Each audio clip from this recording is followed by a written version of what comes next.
All right, if you're running a pharmacy in Vietnam, listen up, because things are about to change in a big way.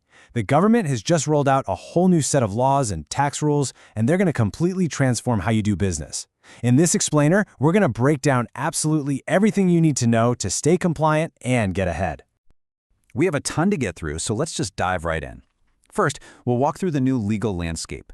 Then, we'll get into the nitty-gritty of the big tax changes. After that, we'll look at what the future of day-to-day operations looks like in Pharmacy 4.0.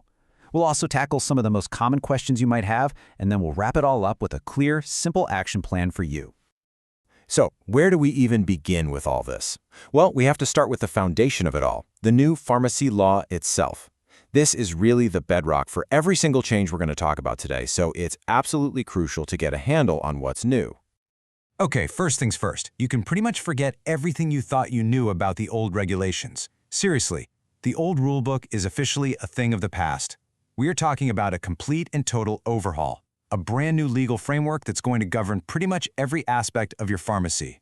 And this timeline really shows you just how fast all of this is happening. Things kicked off in 2024 with Law 44, which kind of set the stage. But the real game changer here is Decree 163, which goes into effect in 2025.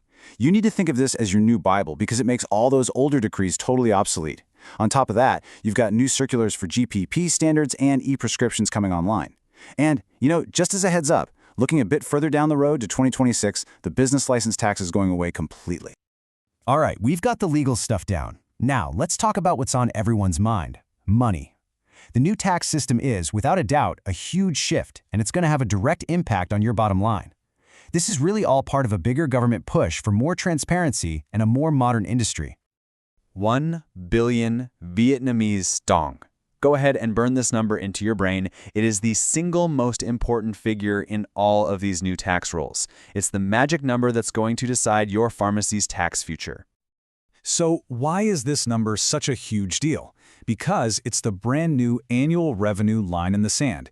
It separates everyone into two completely different tax systems, and if your pharmacy is making more than 1 billion dong a year, your old way of paying taxes is officially over.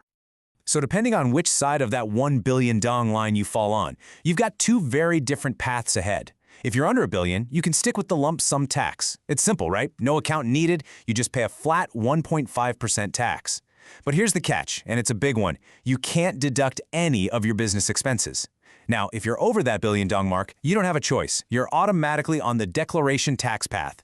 Yeah, it means more bookkeeping and hiring an accountant, but the upside is you're only taxed on your actual profit because you can deduct all your legitimate business costs. So that naturally leads to a really important question, right? If you're on that declaration path, what kind of expenses can you actually write off to lower your tax bill? And, maybe more importantly, how do you prove those expenses to the tax authorities? The short answer is everything comes down to documentation. You need a paper trail for everything. We're talking invoices from your suppliers, your rent contract, utility bills, records of staff salary payments. Even things like damaged or expired goods need to be carefully documented with photos and inventory data. The main takeaway here is this: if you don't have proof, you can't deduct it. It's really that simple. Okay, so we've tackled the new laws and the major tax changes. Now let's get into how technology is starting to completely revolutionize the way you actually run your pharmacy day to day. Welcome to what we're calling Pharmacy 4.0.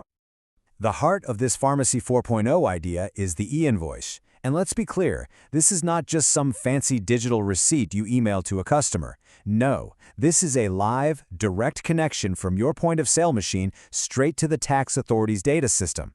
And if you're making over 1 billion dong a year, this is completely mandatory. Every single sale you make is now instantly visible to the tax office. And hey, this digital shift doesn't just stop with invoices. The government is also getting really specific about selling medicine online. The rules are now official, and you really need to pay attention here, because the penalties for getting it wrong are pretty severe. So if you're thinking about e-commerce, you have to know the law inside and out. Here's the playbook for doing it right. So what can you do?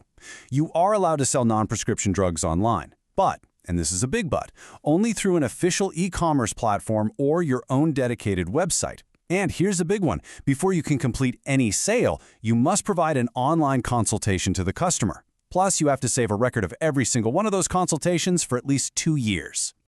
And just as important, here's what you absolutely cannot do. Selling prescription drugs online is a huge no-no unless there's some kind of rare public health crisis. And you can forget about using social media to make sales.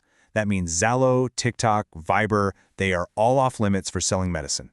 Live streaming is also out. These are just not compliant channels, so you can't use them, period.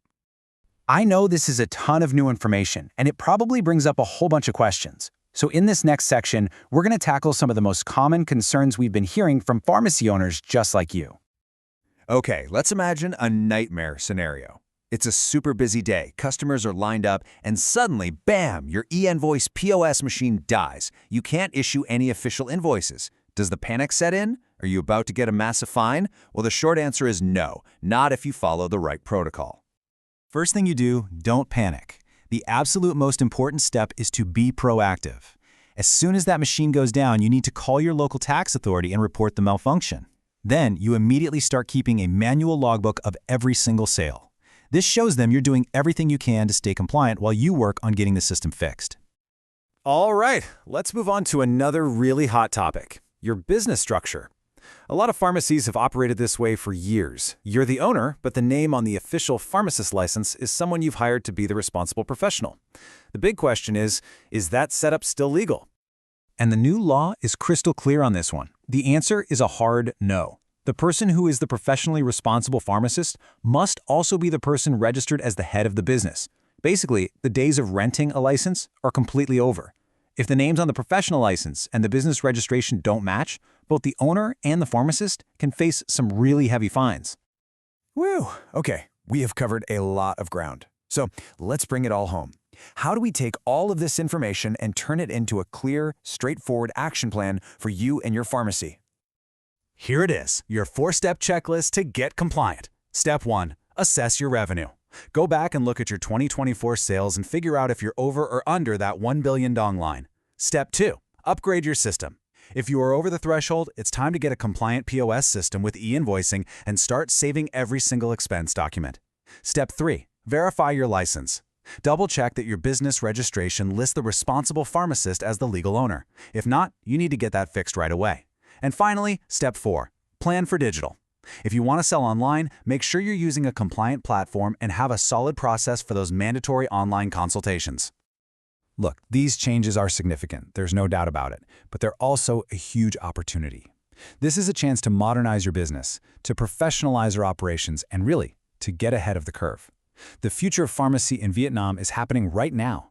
So the only question left is, are you ready for it?